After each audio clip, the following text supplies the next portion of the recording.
Hi friends, welcome to my YouTube channel. Friends అందరికి నమస్తే. ఐర్లాండ్తో భారత్ రెండో టీ20 నేడు బెల్ఫాస్ట్ వేదిక. టీ20లో వరుసగా 2 సార్లు ప్రపంచ కప్ గెలిచిన టీమిండియా ఐర్లాండ్ చిన్న జట్టు చేతులు ఓడిపోతుందని ఎవరైనా ఊహించని ఉంటారా? శుక్రవారం ఈ అనూహ్య ఫలితమే వచ్చింది. ఆడుతుంది ద్వితీయ శ్రేణి జట్టు కూడా కాదు, అయినా పరాభవం తప్పలేదు. 2 మ్యాచ్ల సిరీస్లో చివరిది అయిన రెండో టీ20 ఆదివారమే జరగబోతుంది. ఈ మ్యాచ్లో ఘనంగా గెలిచి తమ అసలు సత్తా చూపించాలని టీమిండియా పట్టుదలతో ఉంది.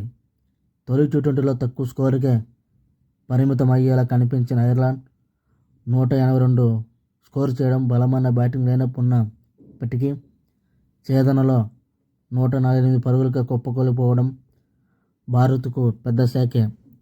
కొత్త కెప్టెన్ శ్రేయస్ అయ్యర్ సారథ్యంలో ఆడిన తొలి టీ20లో టీమిండియాకు ఇలాంటి ఫలితం రావడం అనూహ్య. తొలి మ్యాచ్లో అవకాశం దక్కించుకోలేకపోయిన 15 ఏళ్ల యువ సంచలనం వైభవ్ సూర్యవంశిని ఆదివారమైనా ఆడిస్తారేమో చూడాలి. అతన్ని బరిలోకి దించాలంటే సంజు శాంసన్, ఇషాన్ కిషన్లో ఒక్కరు పక్కన పెట్టాల్సి ఉంటుంది. తొలి మ్యాచ్లో వీరిద్దరితో పాటు కెప్టెన్ శ్రేయస్ అయ్యర్ ఘోరంగా విఫలమయ్యారు. తిలక్ వర్మ, దూబే కాస్త నిలబడ్డ పెద్ద స్కోరు చేయలేకపోయారు. ఓపెనర్ అభిషేక్ శర్మ 20 బంతులు 49 ఒక్కడే ఆకట్టుకున్నాడు. బ్యాటర్లు ఇద్దరు ముగ్గురు పెద్ద స్కోరు చేయాల్సిన అవసరం ఉంది. బౌలింగ్లో ప్రసిద్ధ్ కృష్ణ ఆరంభం పోరులో తేలిపోయాడు. 4వ ఓవర్లో వికెట్ లేకుండా 57 పరుగులు ఇచ్చుకు ఉన్నాడు. మిగతా ఇద్దరు పేసర్లు హర్షిత్ రాణా, హర్షదీప్ సింగ్ మాత్రమే ఆకట్టుకున్నారు. అక్షర్ పటేల్ పర్వాలేదు. టీ20 లీగ్స్లో అనుభవంతో రాటుదేలిన ఐర్లాండ్ బ్యాటర్లతో బౌలర్లు జాగ్రత్తగా ఉండాల్సిందే.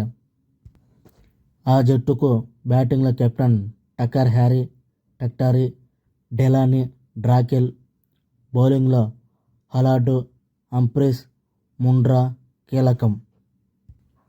ఈ మ్యాచ్ గెలిచి పరువు కాపాడుకోవాలని టీమిండియా పట్టుదలతో ఉంది. ఓకే ఫ్రెండ్స్, ఇంతటితో వీడియో కంప్లీట్ చేస్తున్నా. నచ్చితే లైక్ చేయండి, షేర్ చేయండి, కామెంట్ చేయండి, సబ్స్క్రైబర్ చేసుకోండి.